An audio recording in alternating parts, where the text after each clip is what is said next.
Hey everybody, welcome back to my channel. My name's Teresa. I do videos on whatever I want because I don't like putting myself in a box. And today is June 1st, which means it is officially Pride Month. And for those who are new to my channel, may not know, I am a lesbian and I have been a lesbian like my entire life because of my medical condition as a kid. I think it caused me to figure out my sexuality early on in life. So I've known that I was a lesbian since I was like 7 years old. For those who don't know, I had a condition called precocious puberty as a kid, where if I wasn't treated for it, I would have gone through puberty way early on in life. So naturally, those hormones were going way too early on in life. And I honestly think that's how I figured out pretty quickly my sexuality. But I thought I could kick off Pride Month by doing this what I love. Excuse me, you guys. My voice has been in and out all day today, so you're just gonna have to excuse that. What I love about being a lesbian and what I don't love about being a lesbian. So there's 10 in each, and I think I have a pretty good list. I think I list that I'm pretty good with, and it's pretty thorough, I think. So let's get into it. So most of these probably don't need an explanation. I'm gonna try not to make this long. um, so yeah. So we're gonna start with the favorite things. Um, so the first thing is really obvious, which is I don't have to worry about accidental pregnancy. Self-explanatory. So the next thing is straight people are clueless when you're talking about your crush or flirting with a woman, especially when it's subtle flirting. I realize I have totally nobody knows who my crush is, and and I feel like it's really obvious when I talk about her to my friends, but then because they're all straight, they have no clue. So, it is kind of nice, and I will admit, it's nice to kinda keep people guessing of like, "Oh, like, what is your type?" and whatever. So, I kinda like having my love life private in that way, like, I'm fine with people knowing that I'm a lesbian, but I don't know, it's just nice to kinda have a mystery going on, you know? So the next thing is I need to slow down. It is definitely a Saturday. Whew. Being fully seen and heard. So I just feel like as a lesbian, it's very normal for women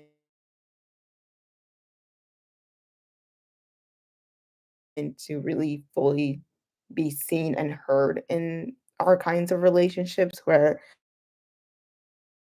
or not. If you being with the next thing is getting a best friend who is a female and your partner. So one of the things I really strive for with a relationship is I want my partner to be my best friend. And so it is really nice when you can get that and they're also a female. Um yeah, it kind of just makes things better. I mean, for some lesbians, they can share clothes, they can share shoes, like whatever.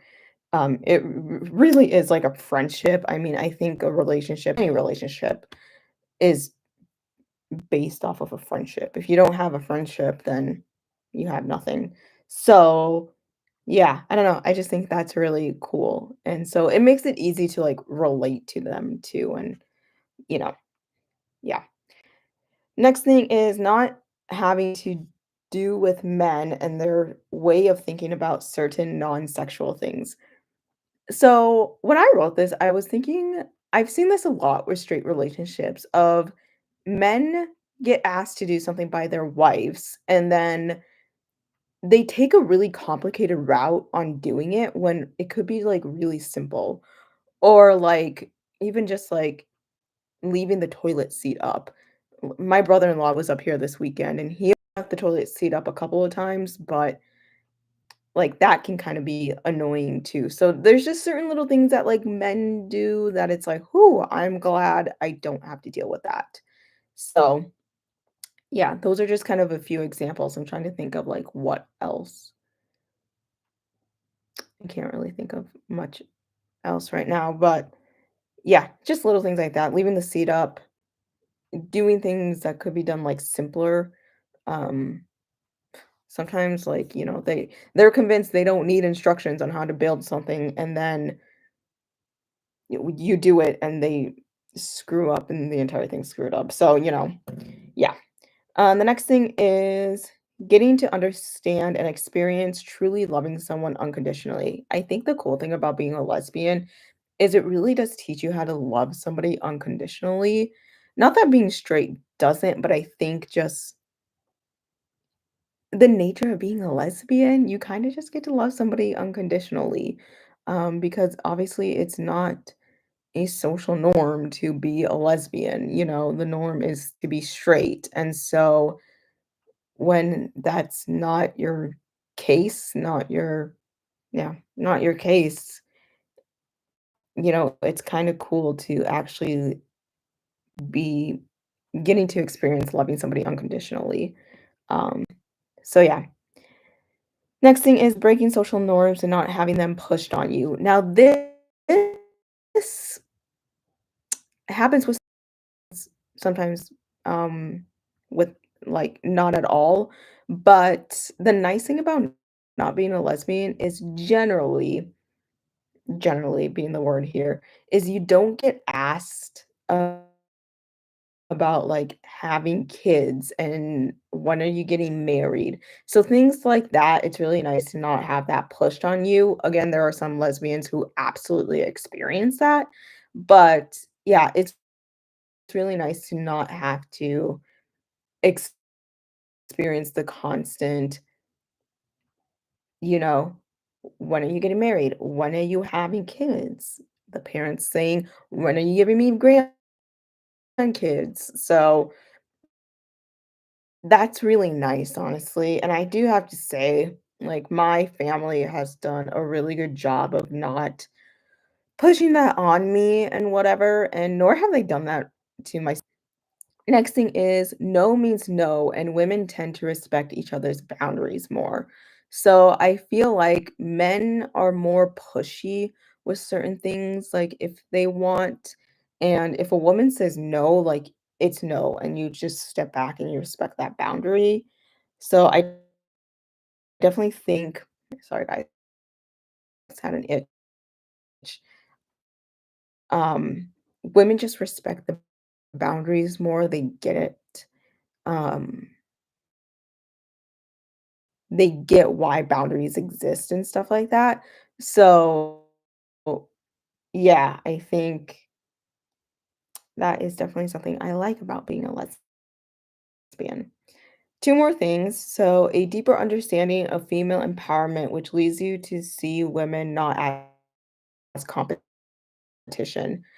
I saw this one actually online, so I cannot take credit for the originality of this, but somebody was explaining online how when you're a lesbian, you just understand empowering females, like, way more, and you somebody not really, like, seeing the best in me, and, I think it stemmed from seeing me as competition and whatever.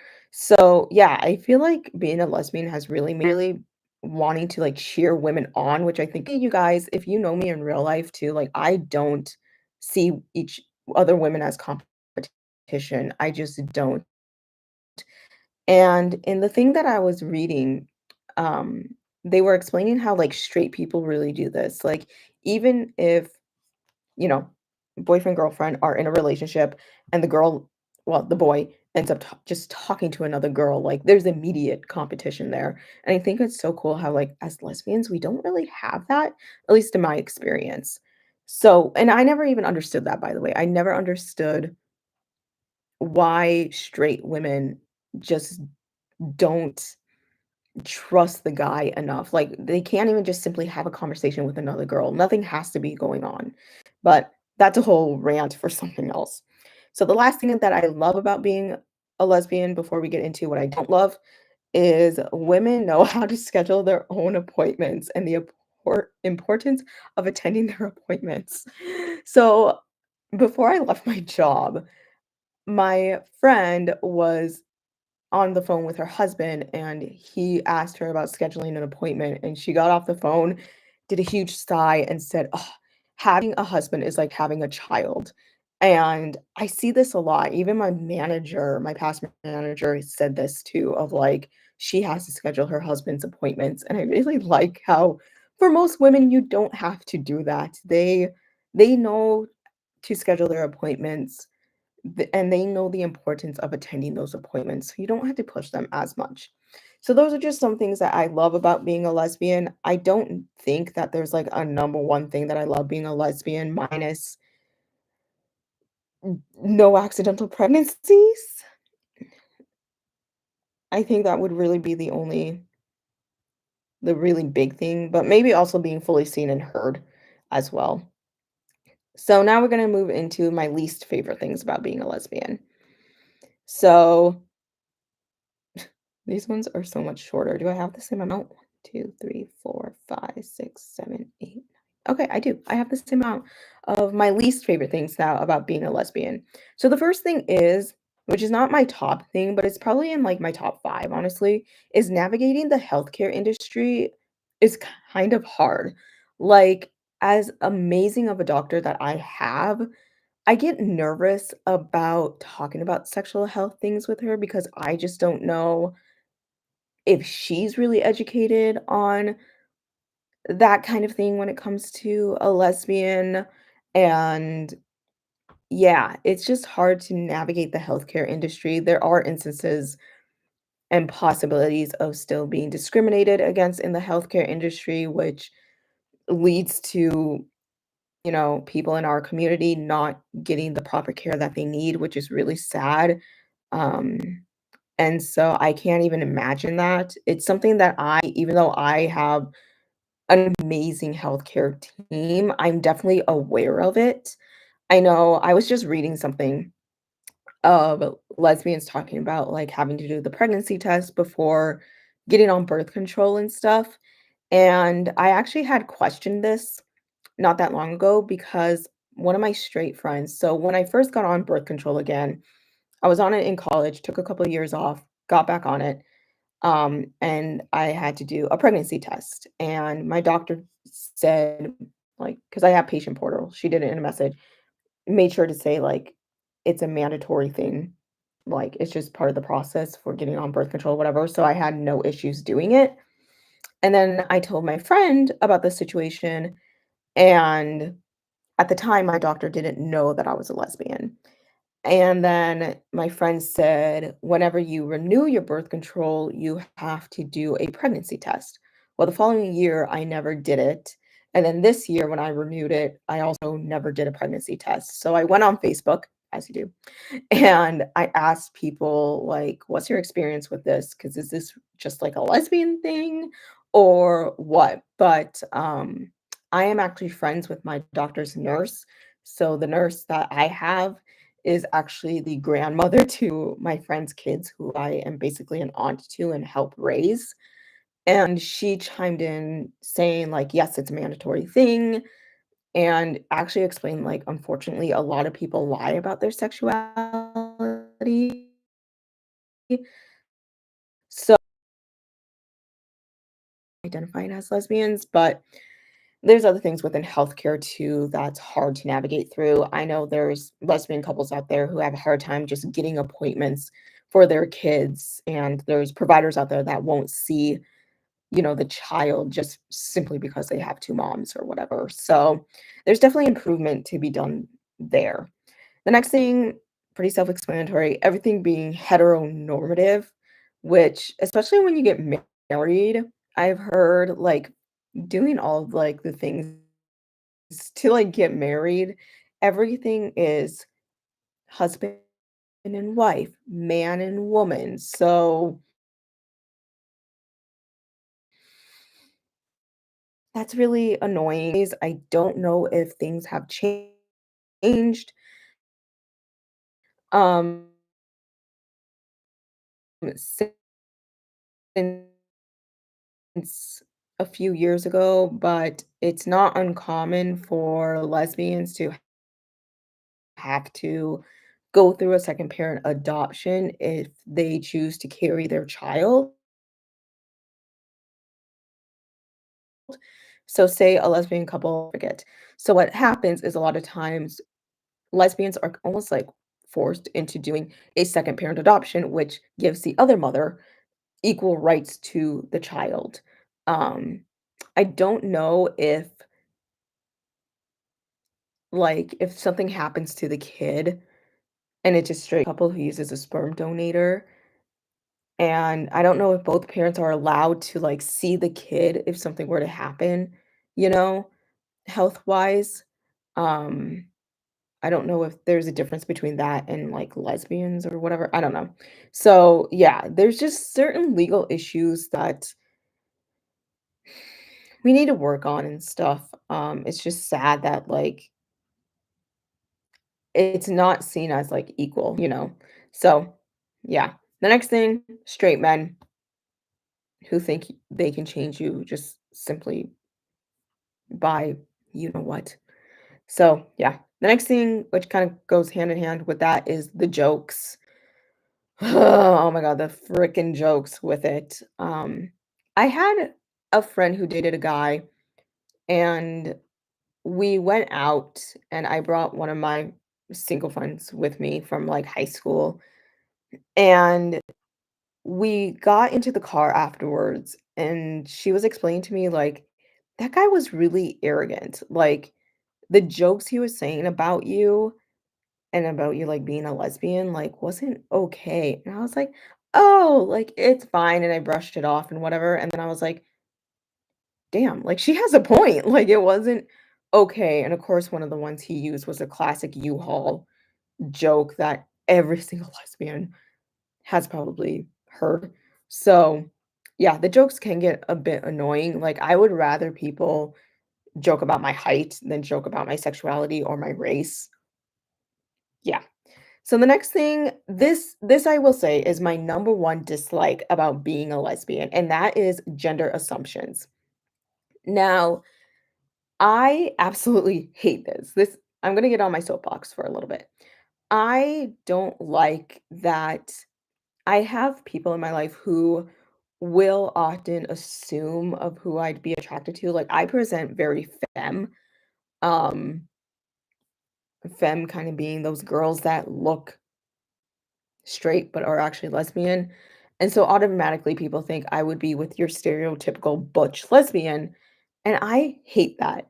But what I hate the most is the assumption that if me and my wife ever decided to have kids, that because of all my 12 plus years in childcare, that I would then be the one to take the mom role of when we have kids and that my wife would then be the dad, and I hate that. I also hate how just in society in general, we still view women as being the primary caregivers when it comes to children. Like there's a TikTok trend right now going on of can dads guess the kind of diapers that are used, bottles, formulas, what the kids like to eat, what they don't like to eat, and it's just insane. And I was just reading an article before filming this of this dad who has 5 kids and his experience of that and really seeing that, like, dads are looked at as literal buffoons. You know, I can't tell you how many times I've taken care of kids and the wife is on the phone being like, "Did you make sure to pack this, and this?" Like, they are so seen as incompetent that it's not even funny. So, I don't like gender assumptions. If she happens to look more masked than I do not think that she's doing a lot more of the masculine tasks because there's some things that are masculine that I do too. So, like, yeah. So, I'm gonna get off my soapbox on that one. I think you guys can tell I don't like gender assumptions. So, yeah, even, like, I guess without, like, having kids, I would if I'm with somebody who looks masked, I don't want her to be the one who is automatically assumed doing like the home improvement stuff, um, and things of that nature. Probably, I won't lie, I'm not good in home improvement stuff, but that doesn't mean that I just straight up like won't do it. Like I would probably attempt to help her and follow her leads. So yeah, now I'm off of that soapbox. The next thing is lack of connection. So if you are somewhere where there's not a lot of just lesbians around, there really is a lack of connection. And it's really hard because I found a TikTok of somebody saying it's sad how lesbians kind of had to put on like a mask when they're with their straight friends because they're just not going to understand our gay experience. And I totally get this. And I get it in the sense of like it's even hard for me just to talk to my straight friends about like my crush and stuff because it's really weird honestly to talk to other women about other women. And it was so strange one time. But I had a guy come up to me, a guy friend come up, and he goes, "Teresa, you know what's the good thing about having a friend like you?" I said, "No. What?" And he's like, "Because it's easy to talk to women about you than it is to talk about women with other women." And I was like, "Damn, you're right." Like, I will talk about other women easily with men. Like, I will talk about my crush easily with men than I will with my friends who are girls. So, yeah, there's a lack of being able to relate to people. So, yeah, kind of tying into this one. And I think lack of connection definitely stems from your environment. This also connects into that, which is being a late bloomer. I won't lie, I'm 25 years old. Well, I'm 25 and a half. Thank you very much. And I'll be 26 in October. I still have not had an actual girlfriend. And I feel like sometimes internally, I feel like people think I'm lying about my sexuality when that's just not the case. I mean, I'm in rural North Dakota. There's really nothing up here. And I've looked at like our family friends and like my family who the two oldest are out living on their own. And then the family friends have been out, like, living on their own, and I'm like, "Why am I not there yet?" And it's like, okay, well, look at all of them. Besides one of my older siblings who situation is completely different, the rest of them are all married, and it's really hard in this economy, honestly, to make enough money to live on your own as a single person, honestly, whether you're gay, straight, whatever. So yeah, I don't like the feeling of being a late bloomer. It definitely makes me feel off, and I don't like it, but my sister has asked a few times, like, "Why aren't you out of the house yet?" Whatever, and I'm like, "Well, you have to think about it, like, I don't have a partner, and I don't usually go into, like, the gay kind of things with her, um, not insanely deep, whatever, but I'm like, "I just straight up don't have a partner." She's like, "Oh, yeah, well, you're right, like, it's hard to make enough money to live on your own when you're single." So, I definitely don't like that. The next thing kind of ties into the last 2 things, dating. Like I said, up here, it's rural North Dakota, you kinda have to rely on dating apps, which makes it really hard because then long-term relationships are really hard to find. Just kind of the nature of the world we live in, unfortunately. The last thing is coming out. I honestly hate the concept of coming out. No straight person has to come out, so I don't know why we're expected to come out and whatever, but I don't like it. And I also don't like having to come out to every single new person that I meet and create a connection with, who I feel safe around. I will admit there have been people that I felt safe around, but then I find generally their Facebook and I see like how they vote and I'm like, "Mm, I'm not gonna tell them." Like, they can figure it out for themselves. So, yeah, I don't know, coming out's just like I don't like it. I really don't, and I really hope that someday we get to a point where we do not have to come out anymore and we can just be. It doesn't matter if you're gay, straight, whatever, you can just be and live your life. So, those are things that I like about being a lesbian. things I don't like about being a lesbian. So if you like this video, be sure to give it a thumbs up, hit subscribe down below, hit the bell for notifications. I post every single weekend. For those following my weight loss content, all I will say is I will have an announcement for you guys regarding that in a couple weeks. I need to check. You guys probably won't get it, not next week, but the week after, because I am kind of doing a major thing with my weight loss journey. But it's a conversation with me and my doctor first, so I have to wait till that appointment until I can share it with you guys. So, yeah, you can also hit subscribe somewhere over here on the sides. There we go. You hover over the watermark, it'll have the subscribe button there. Don't know if it has a bell, but yeah, I hope you all have an amazing day. For all of my LGBTQ plus people out there, I hope this month is amazing and it's our month. We get to celebrate who we are and how far we've come in society. So, yeah. All right. I love you guys. I'll talk to you later. Bye.